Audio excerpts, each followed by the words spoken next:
머리 진하게 살았어요? 다리 진하게 살았어요? 감출 수 없는 여러분의 표정이 있어요 지금.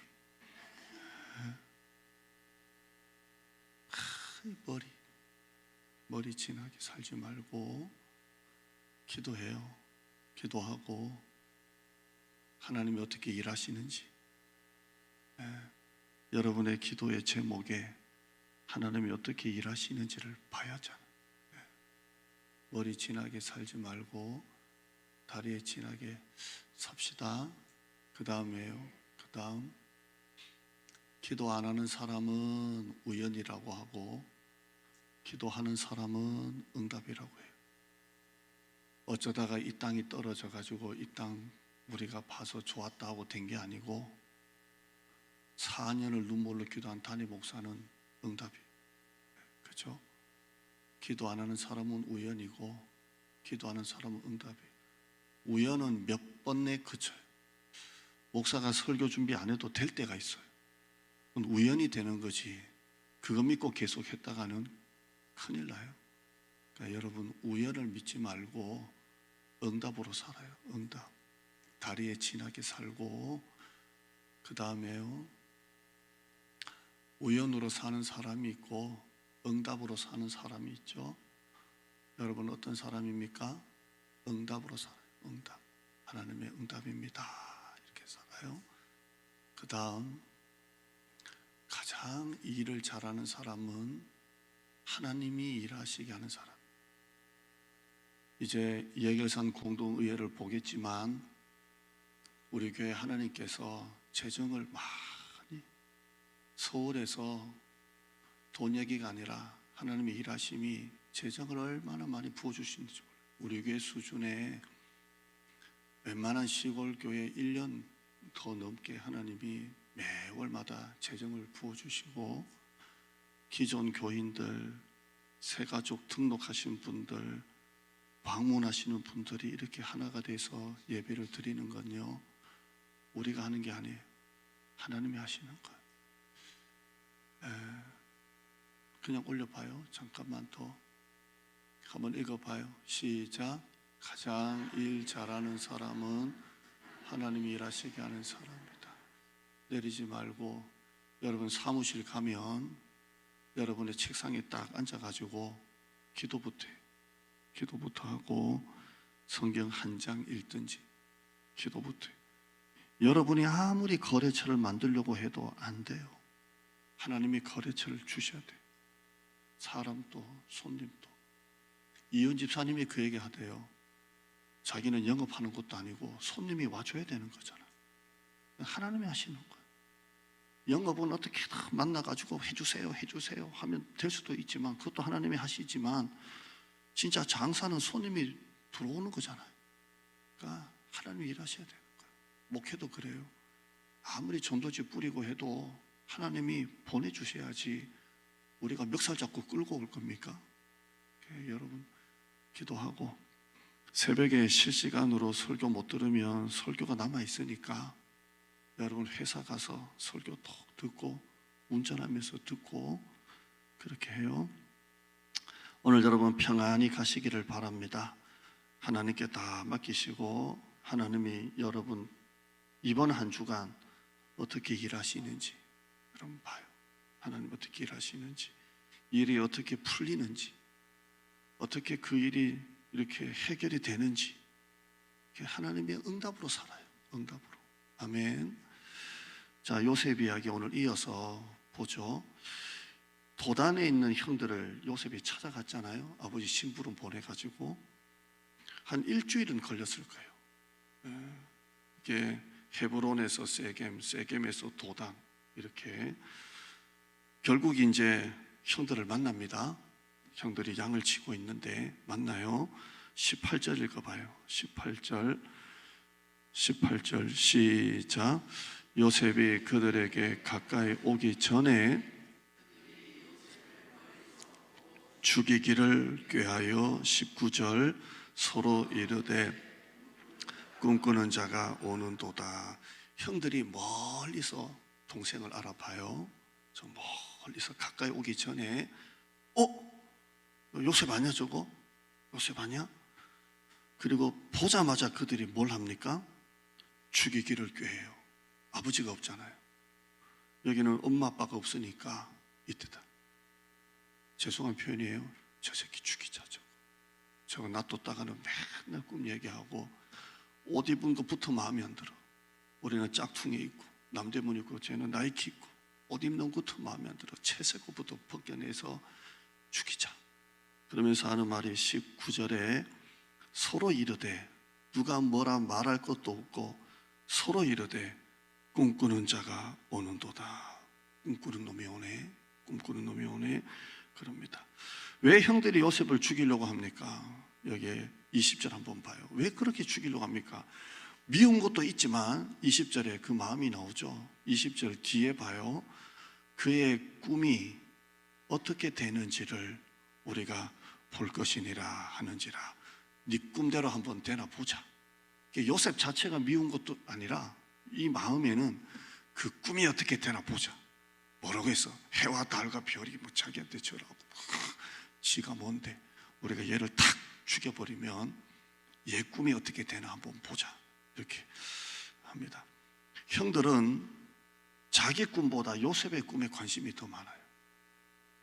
여러분, 다른 사람이 무슨 꿈을 꿨는지가 뭐가 중요합니까? 내 꿈이 중요하지. 여러분 꿈을 꿔요. 여러분 꿈을. 제가 이렇게 와보니까 여기 교회, 우리 교회 가까운 교회 고기 교회가 있어요. 고기 동교회인가 고기 교회인데 거기가 행사를 많이 하더라고요. 반딧불 영화제도 하고, 반딧불을 잡아서 풀어놔서 마당에서 영화를 보는지 반딧불 영화제도 하고, 독서 나눔 같은 것도 하고, 한 150명 정도, 100여 명 정도가 예배를 드린다고 하는데 젊은 분들이 많아요. 그래서 이 주변에 이 대장동이 개발되기 전부터 교회가 있었는지 젊은 사람들이 거기서 활동을 많이 해요. 얼마 전에 오다 보니까 밖에 있는 간판을 바꾸더라고요. 통나무 원목 같은 걸로 해서 아주 뭐라고 할까요? 분위기 있게 통나무를 이렇게 엮어가지고 간판을, 우리는 보면 간판집에 해가지고 다 불을 밝히는데 거기는 통나무를 잘라가지고 이만한 원목 통나무를 엮어가지고 다 가더라고요. 그래서 주차해놓고 사진도 찍고, 한 젊은 분들 한 5, 6명이 막 통나무를 묶고 막 그러더라고요. 신경 써요, 안 써요? 안 쓰입니다. 저런 거는 좋네 이렇게 하지만 남이 잘 나가는 거 신경 쓰지 말고 여러분 꿈을 위해서 살아요.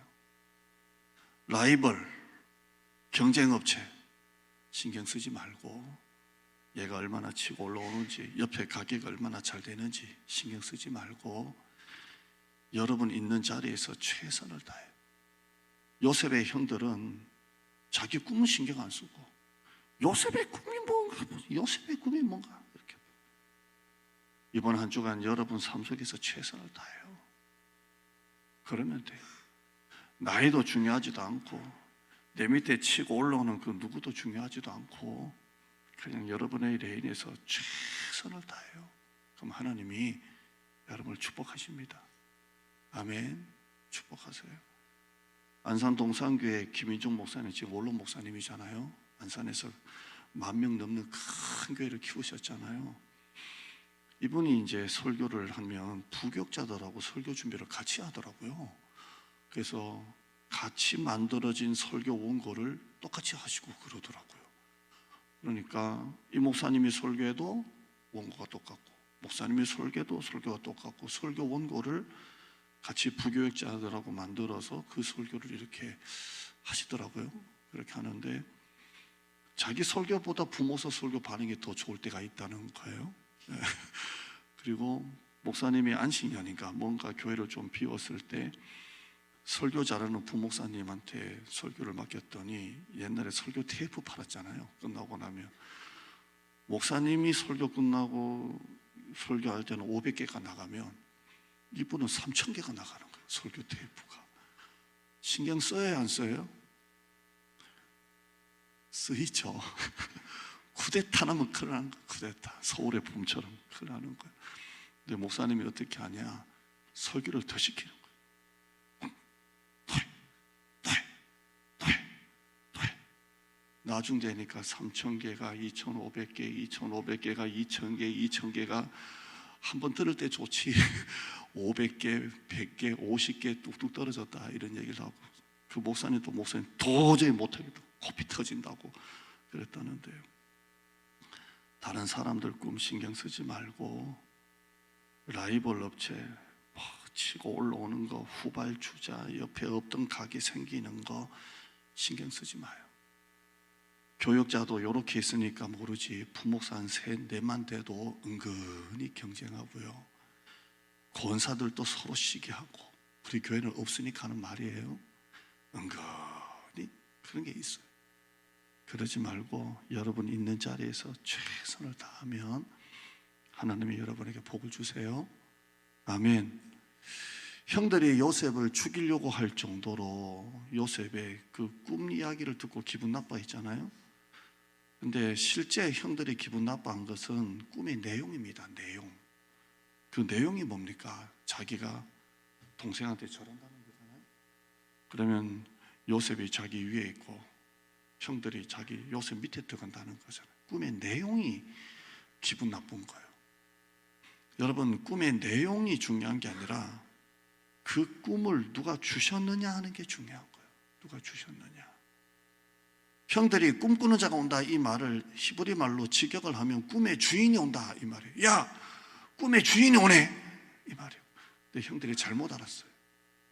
요셉이 꿈을 꿨다고 요셉이 꿈의 주인이 아니고, 그 요셉에게 꿈을 꾸게 하신 하나님이 꿈의 주인이잖아요. 그렇죠? 하나님이 요셉에게 꿈을 꾸게 하신 거예요. 꿈은 여러분이 만들 수가 없어요. 하나님이 하나님의 꿈을 여러분 속에 두신 거예요. 아멘. 저는 우리 교회가 63개 선교제를 할 거라고 믿습니다. 선교사 파송해야죠. 이 마지막 때에 교회가 선교해야죠. 아무리 어려워도 선교하면 하나님이 부어주시는 줄 믿고 해야죠. 3분의 선교사님 파송하고, 다음 안식년 해 앞두고 한 분은 꼭 파송하고 싶어요. 30개 국내, 30개 미자립, 교회가 자꾸 흘러가야 돼요. 이건 있어서 하고 없어서 하고 아니라 하나님이 교회를 주신 축복이에요. 자꾸 흘려보내야 돼요. 이번에 쌀 우리가 30가정을 섬깁니다. 그래서 쌀을 보내달라고 하더라고요. 그래서 30가정 보내서 이 고기동 주변에 자꾸 나누고요. 교회가 1,000예배자 300가정 63개 선교지를 갖고 있는 이 꿈은 하나님이 우리에게 주신 거예요. 이전도 마찬가지고요. 빌립보서 2장 13절 한번 읽어보죠. 시작. 너희 안에서 행하시는 이는 하나님이시니 자기의 기쁘신 뜻을 위하여 너에게 소원을 두고 행하신다고 말하고 있어요. 여러분의 소원이 아니에요. 하나님의 소원이에요. 하나님이 우리 마음에 소원을 두고 우리를 통해서 일하시는 것입니다. 제가 목회하면서 늘 기도하는 게 뭐냐면, 만약에 이전을 놓고 기도했다 그러면 이전을 하느냐 마느냐가 아니라, 이전에 주세요 안 주세요가 아니라 이게 하나님이 주신 꿈이 맞냐, 이게 제일 중요하죠. 이게 아니면 큰일 나는 거잖아요. 야망이 되잖아요. 야망이. 이게 하나님이 주신 꿈이 맞냐, 그리고 이 꿈이 맞다면 하나님이 그 다음을 맡기는 거고, 하나님이 우리가 걱정했던 거 떨어져 나갈 사람, 재정이 반토막 나고 숫자가 반토막 나고 새 가족은 안 오고 교회는 텅 비고 이런 걱정. 근데 이게 하나님이 주신 꿈이 맞다면 하나님이 우리의 마음도 만지실 거고, 공동후에 그렇게 은혜롭게 끝나고, 이렇게 다 같이 와서 예배 드리는 교회가 없어요. 없어요. 없어요. 옆에 분 째려보면서 인사해요. 없어요. 그 다음을 맡기는 거예요. 그러니까 꿈의 내용보다 더 중요한 게 그 꿈을 누가 주셨느냐. 꿈의 주인이에요. 지금 여러분의 사업 어렵잖아요. 그 사업을 하나님이 주셨다면 역전의 기회 주십니다. 대박의 은혜, 한방의 은혜 하나님이 주십니다. 여러분, 다른 사람 꿈 자꾸 신경 쓰지 말고 내 밑에 누가 치고 올라오나 그 신경 쓰지 말고 그냥 그대로 걸어가요. 그럼 하나님이 역사하실 줄 믿습니다. 22절 읽어요. 시작. 루벤이 또 그들에게 이르되 피를 흘리지 말라.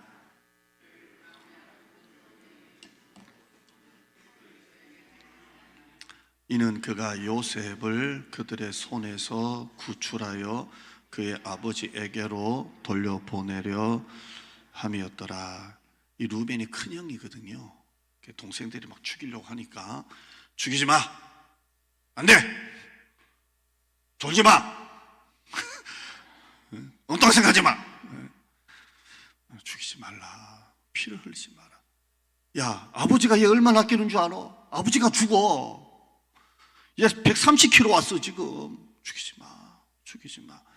왜냐하면 그가 요셉을 그들의 손에서 구출하여 아버지에게로 돌려보내려 함이었더라. 이렇게 되어 있습니다. 루벤의 본심은 일단 구덩이에 던졌다가 잘 동생들 다독거려가지고 다시 요셉을 끄집어내서 집에 데리고 가려고 그런 겁니다. 근데 무슨 사정인지 루벤이 자리를 잠깐 비워요. 화장실을 가려고 했는지 뭔지 모르지만 자리를 잠시 비운 사이에 와보니까 그새 자기 없이 동생들끼리 의논해 가지고 그 애굽으로 가는 상인들에게 동생을 팔아버리고 말아버렸어요. 큰형이 이렇게 동생들이 인정 안 하고 형은 분명히 하다 했는데 없을 때 유다가 그냥 갈자 해가지고 팔아버립니다. 갔다 와서 루벤이 잠시 비웠다가 어디 있어? 팔았다고. 휴, 통일을 하고 옷을 찢고. 29절 봐요. 저 뒤에 29절이에요. 시작.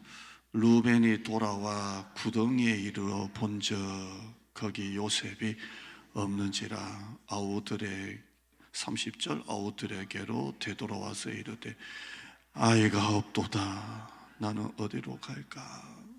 루벤이 통일합니다. 어쩌냐 이거 아버지 죽었다 이거 이렇게. 자, 여기서 좀 이게 재밌다고 해야 되나요? 요셉을 구덩이에 집어 던져 놓고 난 다음에 형들이 뭘 하는지 한번 봐요. 25절 봐요. 우리는 24절까지 읽었지만 25절에 보면 시작. 그들이 앉아 음식을 먹다가 눈을 들어 본 적이 이렇게 돼 있어요. 자, 동생을 구덩이에 던져 놓고 난 다음에 요셉은 그 밑에서 울고 불고 막 그랬겠죠. 그런데 형들은 그 구덩이 옆에서 뭘 하고 있어요? 죄송한 표현 또 할게요. 처먹고 앉아 있어요. 요셉이 아버지 심부름 올 때 아버지가 싸준 뭔가 음식이 있어요. 떡, 막 이런 거 맛있는 거 있을 수 있겠죠. 형, 엄마 아빠가 줬어 이럴 수도 있잖아요. 어떤 목사님은 요셉이 심부름 올 때 갖고 온 음식일 거다 이렇게 보는 목사님도 있습니다. 힘들게 들고 온 요셉은 구덩이에 집어 던져놓고 자기들은 그걸 먹고 있어요. 그렇죠? 여러분, 속이 상하고 너무 힘든 일을 겪으면 아무리 맛있는 것도 안 들어갑니다. 꾸역꾸역 먹으면 체하는 거예요. 자꾸 체해요. 형들이 만약에 일말의 양심이라도 있다면 이 먹을 게 넘어갑니까? 넘어가겠어요? 그런데 아무렇지도 않게 형들이 음식을 먹었다면 구덩이에 던져진 요셉의 존재가 자기들한테는 아무것도 없다는 거예요. 저 새끼는 있으나 없으나. 그러니까 동생을 집어넣고도 다 앉아가지고 먹고 앉았는 거예요. 이야, 맛있네. 와, 오래간만에 먹네. 집밥이 최고네. 이러면서 죄송한 표현을 자꾸 쓰지만 처먹고 앉아 있습니다. 요셉이 죽든 말든 차라리 요셉이 없어지면 속이 편하다 그런 말이겠죠. 결국 요셉은 형 유다의 제안으로 멀리 애굽으로 가는 상인들에게 팔리고 맙니다. 130km 와서 기껏 은 20에 팔립니다. 24절에 보면 구덩이에 던졌다라고 되어 있는데요, 이 원문을 보면 쓰레기 버리듯이 던졌다 이렇게 되어 있습니다. 여러분, 이 비싼 물건 놔둘 때는 여러분 좋게 놔두잖아요. 쓰레기 던질 때는 어때요? 이렇게 툭 던지잖아요. 요셉이 형들이 요셉을 구덩이에 던진 거죠. 집어라. 우리가 본 발로 이렇게 한 겁니다. 자기는 구덩이에 빠져 있는데 형들은 요셉이 갖고 온 음식을 위해서는 먹고 쩝쩝쩝쩝 하는 소리 내고 자기들끼리 죽이자니 팔자니 하는 얘기를 다 들었을 거 아니에요? 아버지의 사랑만 받아온 요셉으로 인생 최초의 배신과 버림을 받은 겁니다. 야, 세상에 이런 거구나. 그 요셉의 비극의 시작이 구덩이입니다.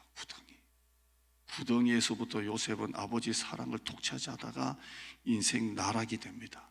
팔려가고 나중에 감옥에 갇히고, 그렇게 구덩이가 불행의 시작입니다. 여러분에게는 인생의 시작점, 불행과 비극의 시작점인 구덩이가 없습니까? 내가 그때 그것만 안 했어도, 이런 거 없어요? 내가 그때 포기만 안 했어도, 내가 그때 그 사람 믿지만 않았어도, 내가 거기에 돈을 투자만 안 했어도, 내가 그 거래처를 내가 제대로 확인만 했어도, 내가 이런 거 없어요? 왜 내가 그랬을까? 자책하고 후회하고 원망하고 그 시작점인 그 구덩이, 내가 왜 그랬을까? 내가 왜 그걸 선택했을까? 내가 왜 그 사람을 믿었을까? 내가 왜 했을까? 그 마음이 없냐는 거예요. 그 구덩이. 근데 여러분, 그 구덩이에도 하나님의 은혜가 있어요. 참 이상해요. 요셉의 그 구덩이 이후로 인생이 밑으로 떨어지는 것 같고, 불행이 꼬리를 무는 것 같은데, 아니, 이걸 바꿔서 성경을 보면 꼬리에 꼬리를 무는 불행이 아니고 꼬리에 꼬리를 무는 은혜가 따라오고 있었어요. 오늘 여러분과 그걸 좀 나누려고 해요. 여러분의 삶 속에 고난, 시련, 질병, 재정, 관계 다 깨지고 욕과 같이 진짜 혼자 딱 남았을 것처럼 계속 떨어져도요, 그 꼬리에 꼬리를 무는 불행 속에는 하나님의 은혜가 있어요. 한번 따르실까요? 꼬리에 꼬리를 무는 은혜. 오늘 설교 제목이에요. 오늘 여러분의 삶 속에 지난 시간들이 다 그런 시간이었던 것 같은데, 오늘 설교 듣고 그게 은혜였구나 라고 깨닫는 여러분 됐으면 좋겠어요. 첫 번째 은혜는 구덩이입니다. 형들이 쓰레기 던지듯이 자기를 구덩이에 던졌습니다. 그런데 희한하게 구덩이에 은혜가 있어요.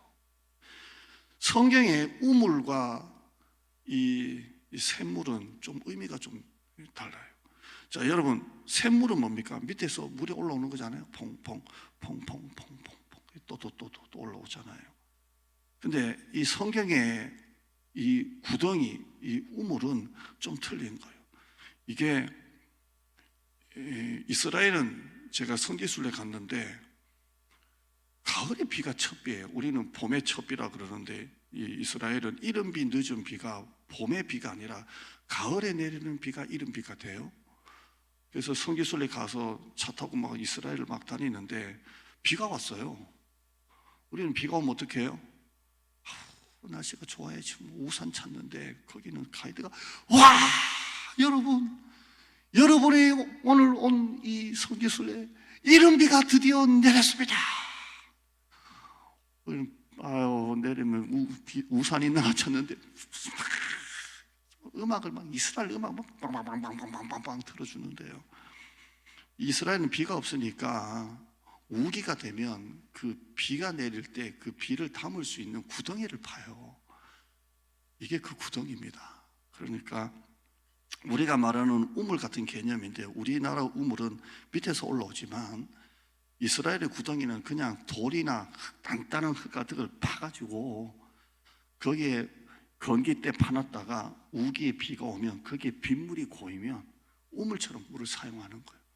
그러니까 지금 요셉이 구덩이에 들어갈 때는 우기때가 아니라 건기때입니다. 건기때. 그래서 여기 우리가 읽었지만 빈 구덩이라 그러잖아요.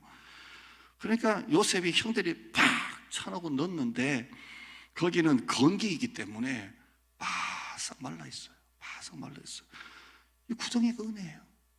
만약에 요셉이 그때 만약에 우기여서 형들이 구덩이에 넣었다면 요셉은 물에 빠져 죽었어요.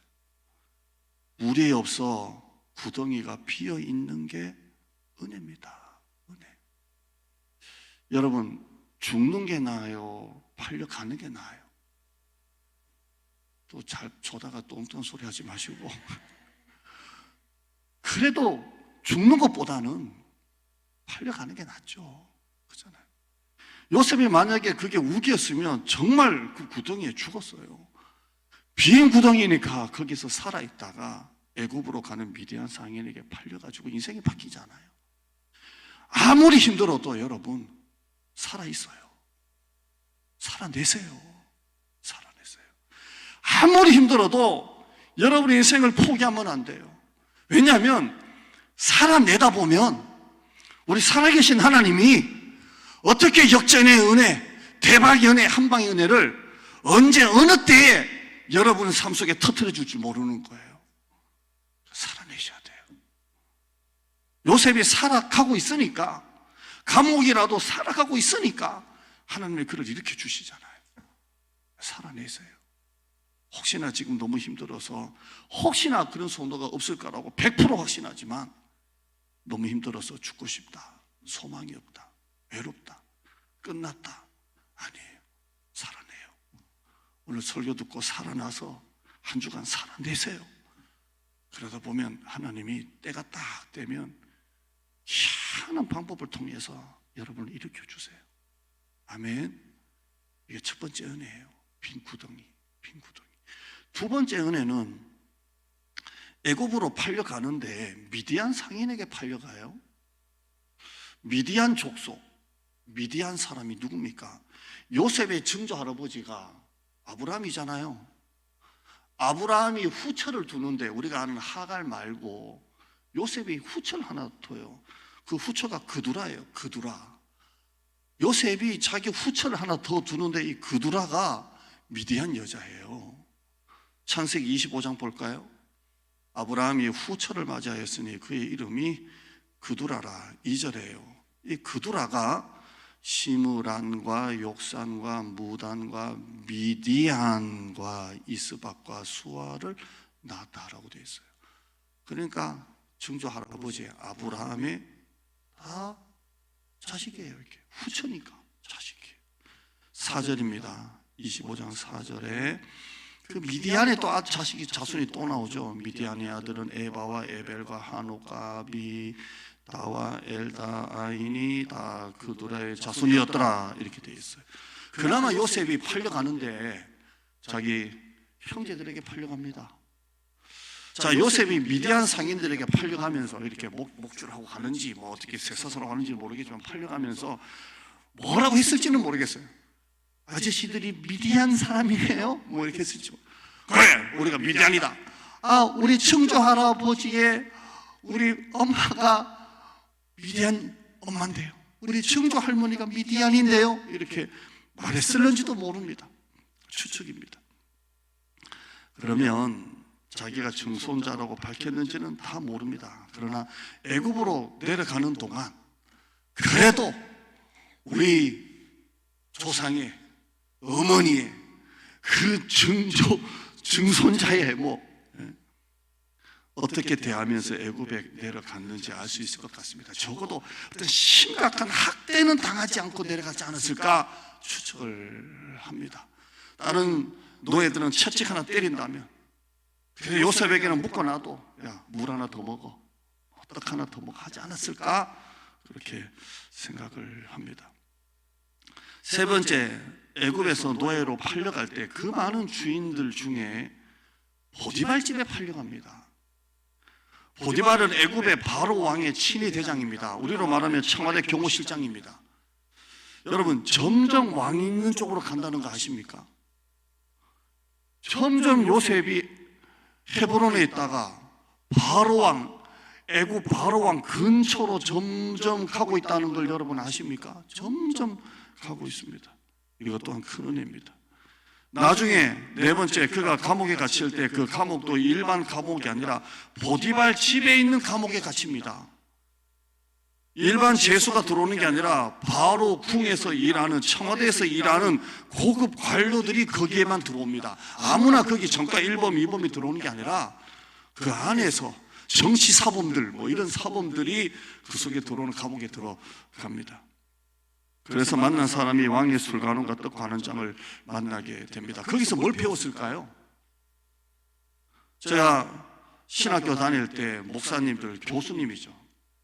교수님들에게 신학교를 제가 공부를 배울 때 한 신학 교수님이 성령님에 대해서 부정하는 건 아니지만 긍정하지도 않는 분이 있었습니다. 여러분 중에 방언하는 사람 있으면 나와라. 그래서 방언하니까 나가니까 해보라. 그래서 했습니다. 가짜. 한 명도 없이 가짜. 나 분명히 방언하는데 신약의 성령 역사 가운데 방언을 빼고 얘기하는 거예요. 가짜. 나 분명히 방언하는데 하늘 주셨는데. 목회 현장하고 신학교의 현장하고는 다릅니다. 신학교 교수와 목회자는 DNA부터 다른 것 같아요. 우리가 야성적인 목회를 끌고 가야 되니까 성의 역사를 강하게 인정하잖아요. 요셉이 이걸 대학교에서 어떻게 배웠겠습니까? 술 관원장, 떡 맡은 관원장, 바로궁에서 일하는 사람들을 이 전체 과목을 맡아서 관리할 때 돈 주고 배울 수 없는 것을 배우게 되는 것입니다. 나중에 애국 총리가 됩니다. 여러분 아이들, 여러분의 손자들 미국에 유학 보내가지고 미국 부통령 만들려면 돈이 얼마나 드는 줄 아십니까? 지금 여러분의 자식 중학교 때부터 미국에 유학 보내가지고 미국의 부통령까지 올리려면 돈 얼마 드는 줄 아세요? 요셉은 공짜로 다 됐어요. 점점 왕에게로 가까이 갑니다. 요셉에게 꿈을 꾸게 하신 하나님이 바로 왕에게도 꿈을 꾸게 하시고 그 꿈을 통해서 요셉이 총리가 된 겁니다. 자, 제가 다 아는 얘기 한번 다시 반복했습니다. 여러분이 모든 것이 비극의 시작이 아니라 꼬리에 꼬리를 무는 하나님의 은혜입니다. 여러분 구덩이가 있잖아요. 실패, 실수. 내가 왜 그랬을까? 그러나 여러분 그 구덩이에 하나님의 은혜가 있어요. 목회를 해도 여러분처럼 다 담임 목사 순종하고 다 좋아하는 건 아니잖아요. 때로는 반대도 있고 오해도 있고 미워하는 사람도 있을 수 있잖아요. 지나고 보니까 그것도 다 은혜가 있더라고요. 다 은혜가 있어요. 한번 화면 한번 보시죠. 지금부터 몇 글자 볼 거예요. 설교 준비하면서 떠오르는 구절 생각들을 이렇게 한번 그냥 제가 말로만 하는 것보다 읽어보려고 올렸습니다. 한번 보죠. 시작.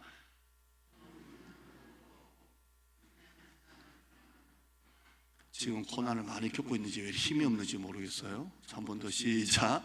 머무는 고난도 없고 머물러 있는 고난 없어요. 다 지나가요. 다 고난은 지나가요. 그런데 뒤돌아보니까 그냥 지나간 고난도 없는 것 같아요. 다 그때그때마다 하나님의 의미가 있고 은혜가 있어요. 그때는 진짜 힘들었는데 지금 생각하면 다 지나갔잖아요. 다 지나갔어요. 머무는 고난도 없는데 지금 생각하면 그래요. 그때 하나님이 나한테 그러시려고 그랬구나. 그때 하나님이 나를 그렇게 낮추시려고 그랬구나. 하나님이 나를 만드시려고 그랬구나. 그래서 그냥 지나가는 고난도 없어요. 아멘. 한 번 더요. 시작. 머무는 고난도 없고 그냥 지나가는 고난도 없다. 그 다음에요. 높이 올라가는 사람일수록 떨어지는 구덩이가 깊어요. 그렇죠? 산이 높을수록 골짜기가 깊잖아요. 그러니까 여러분이 지금 떨어지는 구덩이가 옛날에 많이 깊었다면 하나님이 올리실 게 더 많다는 거예요. 그렇죠? 높이 올라가서 떨어지는 구덩이가 깊은 겁니다. 그 다음에요. 내가 희미해질수록 말씀은 선명해집니다. 내가 약해지고 내가 힘들어지고 내가 연약해지고 내가 희미해질수록 하늘 말씀이 더 살아서 역사하는 거예요. 말씀이 더 선명해집니다. 그 다음에요, 시련은 독초가 아니라 약초다. 우리들에게 김양래 목사님도 얘기하시더라고요. 시련은 독초가 아니라 약초다. 지나고 보면 그게 약초였구나. 약초였구나. 지나고 보면 다 알아요. 그 다음에요, 하나님은 양손잡이시다. 두 가지를 던지십니다.